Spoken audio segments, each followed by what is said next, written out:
Andhra Paris తెనాలిలో అధునాతన హంగులతో మీకు స్వాగతం పలుకుతోంది. ఈ కన్వెన్షన్ వెడ్డింగ్స్, రిసెప్షన్స్, ఎంగేజ్మెంట్స్, కాన్ఫరెన్స్లు, సెమినార్స్ మరియు అన్ని రకాల ఫంక్షన్లకు అనువైన వేదిక. ఈ convention function hall AC, RTC bus stand out gate ఎదురు, తెనాలి. Cell number 7288566666. ప్రజా ఫార్మసీ అనే మందుల షాపు మన గౌరవ మంత్రివర్యులు నాదెండ్ల మనోహర్ గారి చేతుల మీదుగా ఓపెన్ అయిందండి. ఇదిగో ప్రతి సామాన్యుడికి అందుబాటు ధరలో నాణ్యమైన మందులు ఇచ్చేస్తున్నారండి. మరి ఆర్డర్ ప్రకారం ఎలాంటి మందులైనా తెప్పించేస్తున్నారండి. ప్రతిరోజు ఉదయం 7 గంటల నుండి రాత్రి 11:30 వరకు ఎప్పుడు తెరిచే ఉంచేస్తున్నారండి. ఇదిగో అల్లో గాంధీ చౌక్ లేదు, అక్కడ నెహ్రూ రోడ్ లోనండి. ఇదిగో మర్చిపోండి, చాలా తక్కువ రేట్లకే నాణ్యమైన మందులు ఇచ్చేస్తున్నారు. ఉంటారండి మరి. తెనాలి మండలం అంగలగుతురు జిల్లా పరిషత్ ఉన్నత పాఠశాలలో జరిగినటువంటి పేరెంట్స్ టీచర్స్ మీటింగ్లో మంత్రి నాదెండ్ల మనోహర్ పాల్గొన్నారు. ఈ కార్యక్రమంలో ఉదయం నుండి ఎంతో కోలాహలంగా జరిగింది. సభా కార్యక్రమం అనంతరం కూడా మంత్రి నాదెండ్ల మనోహర్, జిల్లా collector Thameem Ansariya, DEO Renuka, sub collector Sanjana Simha వీరందరూ కూడా కలిసి విద్యార్థులతో కలిసి మధ్యాహ్న భోజనం చేశారు. మధ్యాహ్న భోజనం తిని వారందరూ కూడా నేలపై కూర్చొని, విద్యార్థులు వారి తల్లిదండ్రులతో కలిసి నేలపై కూర్చొని భోజనం చేసి మంత్రి నాదెండ్ల మనోహర్ భోజనం ఎంతో చక్కగా ఉందని చెప్పి కూడా ఉపాధ్యాయులను అయితే అభినందించారు. అట్లాగే పౌర సరఫరాల శాఖ ద్వారా కూడా మధ్యాహ్న భోజన పథకంలో అనేక సంస్కరణలు తీసుకొస్తున్నట్లు మంత్రి నాదెండ్ల మనోహర్ తెలియజేశారు. ప్రతి ధాన్యం రైతులు పండించిన ధాన్యం బస్తాలను కూడా ఈ మధ్యాహ్న భోజన పథకానికి వినియోగించే విధంగా కూడా చర్యలు చేపడుతున్నట్లు మంత్రి నాదెండ్ల మనోహర్ తెలియజేశారు. అంటే రైతులు ఏదైతే కష్టపడి పండించిన ధాన్యాన్ని వారికి గుర్తింపు ఇచ్చే విధంగా కూడా ధాన్యం బస్తాలను బీపీటీ బియ్యాన్ని ఇటు ప్రభుత్వ పాఠశాలలో విద్యార్థులకు అందించే మధ్యాహ్న భోజనం ద్వారా కూడా అందించే విధంగా చర్యలు చేపడుతున్నట్లు చెప్తా ఉన్నారు. ప్రతి బస్తా మీద కూడా ఒక క్యూఆర్ కోడ్ ఏర్పాటు చేసి, అంటే అది స్కాన్ చేస్తే ఆ బియ్యం ఎక్కడ పండింది, ఎవరు ఏ రైతు పండించారు అనేది పూర్తి వివరాలతో కూడా చేసే విధంగా కూడా చర్యలు చేపడుతున్నట్టు కూడా చెప్తా ఉన్నారు. అనేక సంస్కరణలు పౌర సరఫరాల శాఖ ద్వారా మధ్యాహ్న భోజనం పథకంలో తీసుకొస్తున్నట్లయితే మంత్రి నాదెండ్ల మనోహర్ అయితే చెప్పారు. విద్యార్థులతో కలిసి ఆయన భోజనం చేసి నేలపై కూర్చొని భోజనం చేసి వారందరినీ కూడా ప్రత్యేకంగా ఆత్మీయంగా పలకరిస్తూ వారందరినీ కూడా ప్రత్యేకంగా అభినందించిన పరిస్థితి.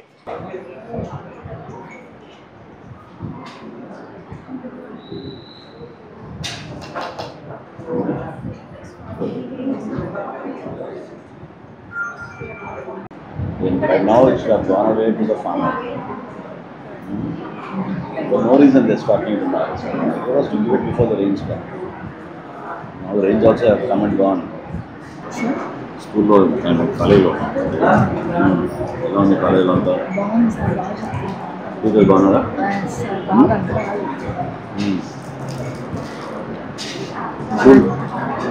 చాలా మాకు ఇది ఒక మంచి అవకాశం అనమాట. అది మాకు తెలియదు. మేము స్కూల్లో 10th ఫైనల్ ఎగ్జామ్స్ సార్ వాళ్ళు వచ్చారు మా దగ్గరికి. అంటే సార్ వాళ్ళందరూ వచ్చి మా దగ్గరికి వచ్చారు. మేము తెనాలి నుంచి ఇక్కడికి వస్తున్నాం. తెనాలి నుంచి ఇక్కడికి వస్తున్నావా? అవునా? తెనాలి ఎక్కడ ఉంటారు? ముత్యం చెప్పారా? Very good. మనీ ఏం చేస్తున్నావు తెనాల్లో? ఇక్కడ వస్తుంది సార్. స్పిన్నింగ్ మిల్లో చేస్తారా? వర్క్ ఉందా ఎవ్రీడే అక్కడ? డైలీ వెళ్ళి వస్తాం కదా? ఎట్లా వెళ్తారు? ఎక్కువ మందికి తెలియాలంటారా? మీకు ఇన్ఫర్మేషన్ తెలియదా? జనాల కన్నా మనకి ఇక్కడ బెటర్ అంత బాగుంది సార్. చాలా బాగుంది. అసలు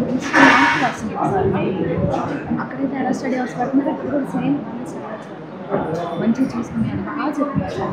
వెరీ గుడ్ సార్. నిజం very good very good very good. Chemistry అయినా ఫిజిక్స్ అయినా కొంచెం ఫిజిక్స్ అంటే అక్కడ బయట కావాలి, కొంచెం భయపడతారు. ఇక్కడ అలాంటిది ఏం లేదు సార్. బాగా అంత కాదు. ఎన్ని టైమ్స్ అడిగినా సార్, మెనీ టైమ్స్ చెప్తున్నారు. సమ్స్ బాగా అర్థమయ్యేలాగా అంటే కాలేజ్ స్టాఫ్ మా కోసం. టైమింగ్స్ ఏంటి సార్? 9 to 5. 9 to 5 అంటే కొంచెం తొందరగానే వచ్చారు సార్. కాకపోతే కొంచెం చిన్న ప్రాబ్లమ్ సార్. అక్కడ సెంటర్లో బాయ్స్ ఉంటారు, వాళ్ళ వల్ల కొంచెం ముక్తి చెట్టు వాళ్ళకి అసలు సెంటర్ అంటే మార్నింగ్ వచ్చే టైం సాయంత్రం ఈవినింగ్ కొంచెం అదొక్కటే సార్. ఇంకేం అంత బాగుంది, ఎలాగోతుంది సార్, చక్కగా ఉంటుంది. అదొక్కటే కొంచెం ఏం ఇబ్బంది పెడుతున్నారు? అంటే కొంచెం వెనకాల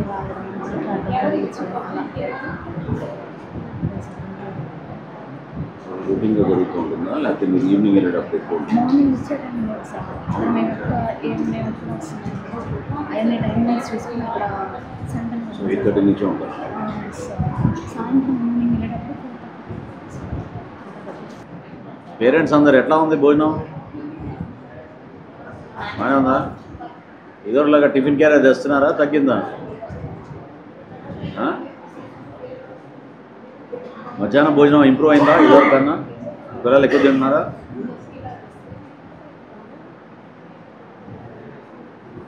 మీరు అదే వీళ్ళు పేరెంట్స్ ఏం చెప్పడం లేదు, స్టూడెంట్స్ అంతా చెప్తున్నారు బాగానే ఉంది కానీ పేరెంట్స్ అనడం లేదు. మీరు కూడా వచ్చి భోజనం చేయాలి అప్పుడప్పుడు మరి.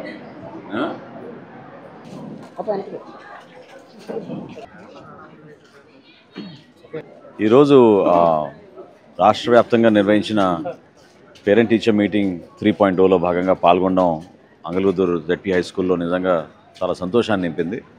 క్షేత్రస్థాయిలో మా పౌర సరఫరాల శాఖ నుంచి మధ్యాహ్న భోజనం పథకం కింద కష్టపడి పండించిన మన రైతులు బీపీటీ సోనా మసూరి వాళ్ళు ఇచ్చిన ఒక గొప్పటి అవకాశం మాకు. ఎందుకంటే ఎక్కువ ధర వస్తున్నా కూడా వాళ్ళు ప్రభుత్వానికి అమ్మాలని నిర్ణయించుకున్నారు. ఎందుకంటే మన బిడ్డల కోసం వాళ్ళ భవిష్యత్తు కోసం ఫైన్ క్వాలిటీ రైస్ అందిస్తాం, మేము ప్రభుత్వ పాఠశాలలో అందిస్తామంటే చాలామంది రైతులు మన బాపట్ల నుంచి, గుంటూరు నుంచి, అదేవిధంగా నెల్లూరు, అన్నమయ్య జిల్లాల నుంచి స్పందించి బయట విక్రయించడం కన్నా ప్రభుత్వానికే గతంలో విక్రయించి అదే రైస్ని మేము ఈ రోజున 25 కిలోల బ్యాగుల్లో ప్రతి బ్యాగ్కి క్యూఆర్ కోడ్ కూడా పెట్టి, ఎందుకంటే క్యూఆర్ కోడ్ ద్వారా మేము ట్రేస్ చేయగలుగుతాం.